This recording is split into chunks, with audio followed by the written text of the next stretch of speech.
سر London plan کی بات کی جاتی رہی ہے اور جب سے پی ٹی آئی کو حکومت سے چلی گئی پی ٹی آئی، اس کے بعد سے ہم نے دیکھا کہ یہ الزام P T I bar bar Muslim league نون پر لگاتی رہی، میاں نواز شریف صاحب پر، کہ انہوں نے تحریری طور پر اسٹیبلشمنٹ کو لکھ کے دیا کہ ہمیں ایک تو سرعام معافی نامہ چاہیے اور ہمیں سارے کیسز، پوری فیملی کو کیسز ختم کر دیے جائیں، اور نواز شریف صاحب کی واپسی بھی اس میں بشمول شامل تھی۔ تو سر آپ کیا سمجھتے ہیں، یہ لنڈن پلان واقعی ایک حقیقت تھی، اور حقیقت تھی تو یہ کہاں تک اس کی ایگزیکیوشن ہو چکی ہے؟ نہیں، میرا نہیں خیال کہ کوئی پلان بنا ہے، میرا نہیں خیال، یہ ایسے ہی ہے، پروپیگنڈا ہے۔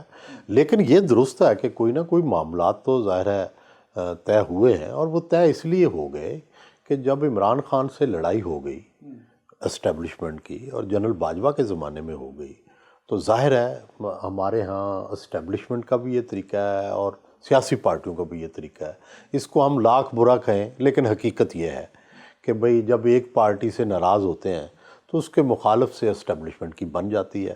وہ سیاسی جماعت بھی انتظار میں ہوتی ہے۔ جب نواز شریف سے لڑائی ہوئی تو عمران خان تیار بیٹھے تھے اسٹیبلشمنٹ کی گاڑی میں بیٹھنے پہ، اور جب عمران خان کی لڑائی ہوئی تو نواز شریف تیار بیٹھے تھے اسٹیبلشمنٹ کی گاڑی بیٹھنے میں۔ تو ایسے ہی ہوا ہے۔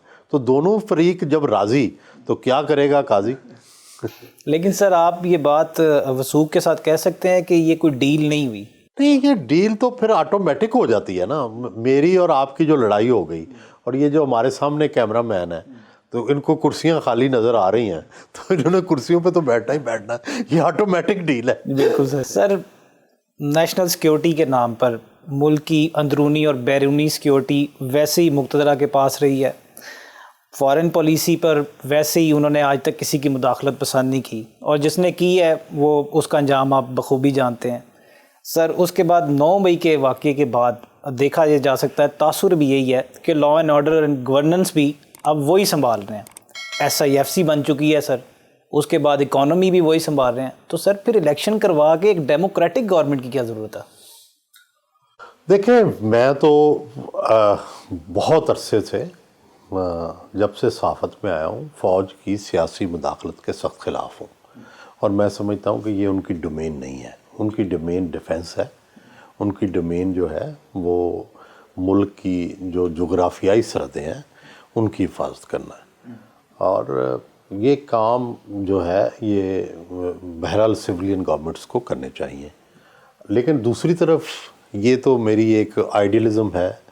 اب پاکستان میں عملی صورتحال جو ہے وہ یہ نہیں ہے۔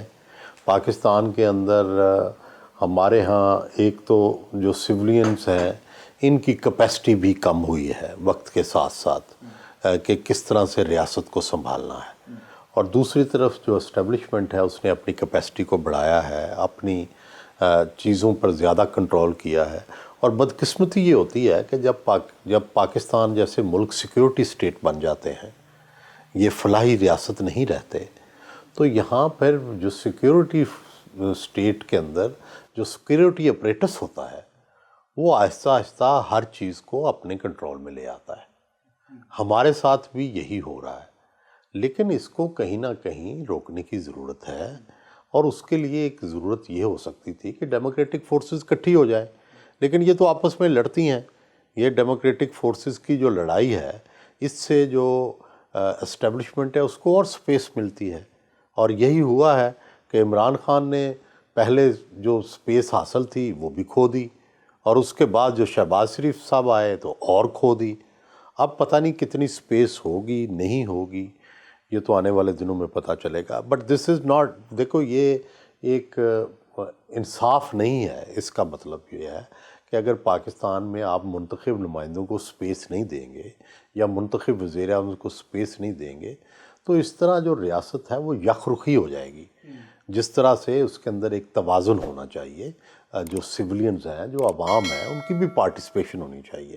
کسی خاص ادارے کو، وہ ہمارا اپنا ادارہ ہے، ہمیں بڑا پیارا ہے، ہمارے ہی لوگ ہیں اس میں، لیکن محکمہ جو ہیلتھ ہے وہ اگر محکمہ صحت کو دے دیا جائے تو ظاہر ہے وہ نہیں چلا سکے گا۔ تو اسی طرح جو منتخب نمائندوں کی طاقت ہے اس کو کوئی ریپلیس نہیں کر سکتا کوئی اور ادارہ۔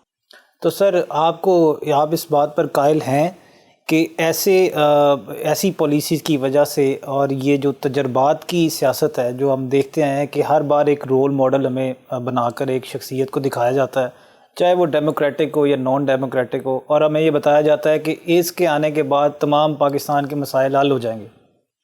تو سر اس قسم کی تجربات کی سیاست بھی کبھی پاکستان میں بند ہوگی؟ نہیں دیکھیں، یہ نظریہ ہی غلط ہے. ہم جو شخصیت پرستی میں پڑے ہوئے ہیں نا کہ جی یہ لیڈر آئے گا، یہ لیڈر، دیکھیں سوسائٹیاں ایوالو ہوتی ہیں. وہ بڑے خوش قسمت معاشرے ہوتے ہیں جہاں کوئی ایک بندہ آ کے تبدیلی لے آتا ہے. ہم نے ڈکٹیٹر بھی دیکھے ہیں، ہم نے سولین بھی دیکھے ہیں. سوسائٹیاں آہستہ آہستہ ایوالو ہوتی ہیں. پاکستان کے اندر مڈل کلاس بہت طاقتور ہے، پاکستان کے اندر ایجوکیشن بڑی تیزی سے پھیل رہی ہے. یہی تبدیلی لائے گی. یہ سیاسی لیڈر جو ہیں یہ سمبلز تو ہو سکتے ہیں لیکن یہ جو ہے ایجنٹس آف چینج نہیں ہیں. ایجنٹس آف چینج سوسائٹی بنے گی لیکن یہ بڑا سلو پروسیس ہے اور اس کو بڑی تکلیف سے اس سے گزرنا پڑے گا. سر اس کے مطابق جو ہماری آج کی عوام ہے، جو قوم ہے، وہ کیا پاکستان میں ڈیموکریٹک نظام کو پروموٹ کرنے یا اس تجربات کی سیاست سے باہر نکلنے کے لیے تیار ہے؟ لیکن دیکھیں تیار کیسے ہوتا ہے کہ آپ دیکھیں کہ جنرل ایوب خان آئے، فیلڈ مارشل ایوب خان جو بعد میں بنے، تو لوگوں نے جنرل تاثر یہ تھا کہ لوگوں نے بڑا سراہا ہے. لیکن پھر دیکھا ہم نے کہ اسی جنرل ایوب خان کے خلاف فاطمہ جناح بھی کھڑی ہوئیں، بھٹو نے بھی تحریک چلائی اور پھر بالآخر ان کو رخصت ہونا پڑا. ہم نے دیکھا کہ جنرل یحییٰ خان آئے، پھر ہم نے دیکھا کہ جنرل ضیاء الحق آئے، تب بھی کہا گیا قومی اتحاد کے لوگوں نے بڑی دمالیں ڈالی، بڑے خوش ہوئے. لیکن پھر آپ نے دیکھا کہ ایم آر ڈی بنانی پڑی جس میں قومی اتحاد بھی شامل تھا اور پیپلز پارٹی بھی شامل تھی، اور پھر جنرل ضیاء الحق کے خلاف سٹرگل ہوئی اور الٹیمیٹلی مارشل لا جو ہے وہ ختم ہوا اور دوبارہ سے ڈیموکریسی آئی. جنرل مشرف کے خلاف دو پارٹیاں تھیں، دونوں اکٹھی ہوئیں، ریسٹوریشن آف ڈیموکریسی اور چارٹر آف ڈیموکریسی بنایا، انہوں نے بھی سٹرگل کی. تو آپ جب کوئی بھی چیز اپنی واپس حاصل کرنا چاہتے ہیں تو یو ہیو ٹو سٹرگل. اب بھی اگر آپ نے سپیس لینی ہے تو آپ کو سٹرگل کرنی پڑے گی.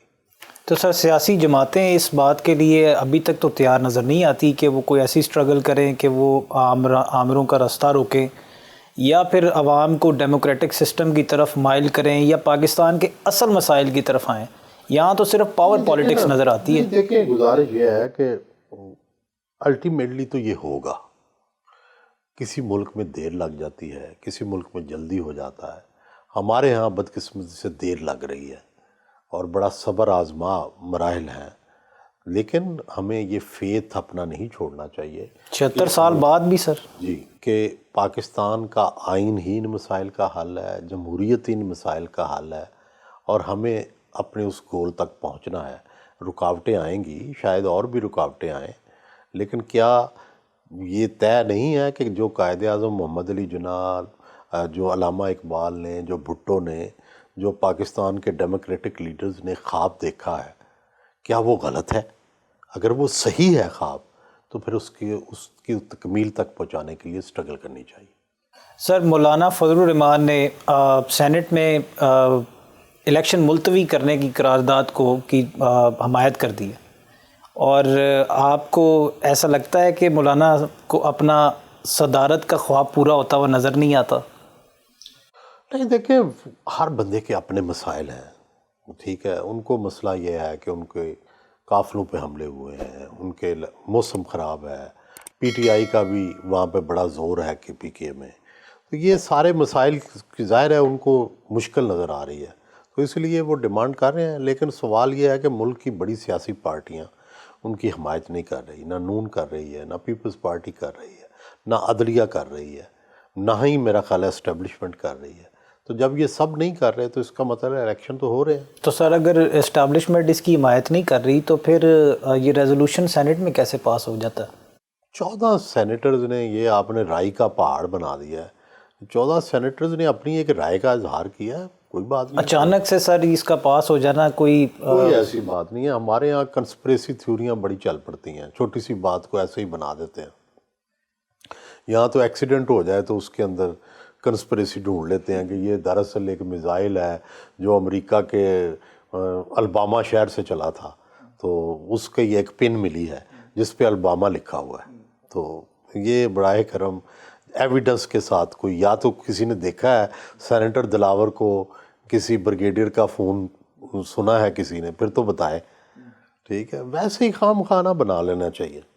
سر، جو لوگ بھی سہیل وڑائچ صاحب کی صحافت کو فالو کرتے ہیں یا آپ کی کالم نگاری کو فالو کرتے ہیں، وہ اس بات کو بخوبی جانتے ہیں کہ آپ ہمیشہ جمہوری تسلسل اور مفاہمت کی سیاست کی بات کرتے ہیں، لیکن جیسے آپ نے بھی تھوڑے دن پہلے کالم میں کہا کہ عمران خان کو لچک کا مظاہرہ اور مفاہمت کا مظاہرہ کرنا چاہیے، آپ نے بتایا کہ ذوالفقار علی بھٹو نے اپنے نظریے سے، اپنے موقف سے نہیں ہٹے اور ڈٹے رہے، تو اس کی سزا میں ان کو تختہ دار پہ لٹکنا پڑا۔ اس کے بعد انہی کی صاحبزادی بے نظیر بھٹو جب واپس آئیں تو ان کو بھی جب تک انہوں نے یہ مزاحمت کی سیاست یا نظریے کو اپنے بیانیے سے دور نہیں کیا، تب تک ان کو بھی حکومت نہیں کرنے دی گئی۔ اس کے بعد میاں نواز شریف کا صاحب کا بھی سر اب مزاحمت کا جن کو چیمپئن کہا جاتا تھا، ان کی مزاحمت کی سیاست بھی آخر کار دم توڑ گئی اور چوتھی دفعہ ان کی وزارت عظمیٰ کے لیے راستے ہموار ہوئے۔ لیکن ان میں سے کوئی بھی سیاستدان، کوئی بھی لیڈر مفاہمت کی سیاست کے باوجود بھی کامیاب نہیں ہو سکا۔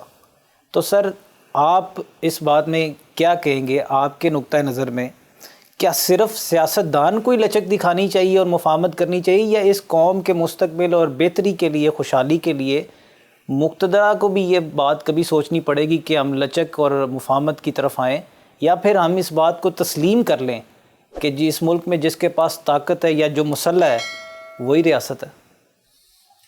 دیکھیں، جو قدرت کا قانون ہے نا، اور جو ہماری تاریخ بتاتی ہے، مختلف ملکوں کی تاریخ، کہ یا تو آپ انقلاب لے آئیں، آپ کے پاس اتنا عوام کا اتنا اژدہام ہو، آپ کی سیاسی پارٹی اتنی مضبوط ہو، آپ کے لوگ جو ہیں اتنے طاقتور ہوں، نظریہ اتنا طاقتور ہو۔ بدقسمتی سے ہم ابھی تک اس پوزیشن تک نہیں پہنچے، ٹھیک ہے؟ 9 مئی کو یا تو انقلاب آ جاتا، نہیں آ سکا۔ اب دوسرا راستہ کیا ہے؟ آپ بتائیں۔ اگر آپ کسی سے لڑ کے کوئی چیز نہیں لے سکتے تو پھر دوسرا راستہ تو مذاکرات ہے، مفاہمت ہے۔ تو یا تو بھائی اپنی توپیں، آپ بھی توپیں لے آئیں، آپ بھی ٹینک لے آئیں، یا دوسرا طریقہ ہوتا ہے کہ جو آپ مذاکرات کرتے ہیں، آپ ٹیبل پر بیٹھتے ہیں، ایک دوسرے کو دلائل دیتے ہیں، ایک دوسرے کو سمجھاتے ہیں۔ تو یہی طریقہ ہے جو زرداری صاحب جس کی طرف اشارہ کرتے ہیں، جو نواز شریف یوز کرتے ہیں کہ لچک بھی دکھاتے ہیں۔ اور سوال یہ ہے کہ فرض کریں کہ جی آپ BLA بن جائیں، تو کیا BLA کامیاب ہو گئی ہے؟ کیا طالبان جیت گئے ہیں؟ ٹھیک ہے؟ سوال یہ ہے کہ ہم جو سویلین لوگ ہیں یا جو ہم ڈیموکریٹک لوگ ہیں، ہمیں یہ بھی پتہ ہے کہ الٹیمیٹلی تاریخ یہ کہتی ہے کہ الٹیمیٹلی فوج بھی جمہوری ہوگی، کیونکہ دنیا بھر میں ایسا ہوا ہے۔ یہاں نہیں ہوا، بدقسمتی ہے، لیکن الٹیمیٹلی جو فوج ہے یہ بھی جمہوری معاشرے کا ایک حصہ ہوتی ہے۔ بلکہ اس ملک میں جمہوریت آ ہی نہیں سکتی جس ملک میں فوج نہ ہو، کیونکہ فوج جو ہے وہ آرڈر لاتی ہے، اور جس معاشرے میں آرڈر نہ ہو، امن نہ ہو، اس ملک میں تو جمہوریت ہو ہی نہیں سکتی۔ تو بنیادی طور پر فوج کو بھی جمہوری معاشرے کا حصہ بننا ہوگا۔ لیکن اس وقت جو فوج کی ایکسیسز ہیں، اس کے بارے میں انہیں سوچنا ہوگا، کیا اس سے فائدہ ہو رہا ہے ان کو؟ کیا اس سے ملک کا فائدہ ہوا ہے؟ میرا خیال ہے نہیں ہوا۔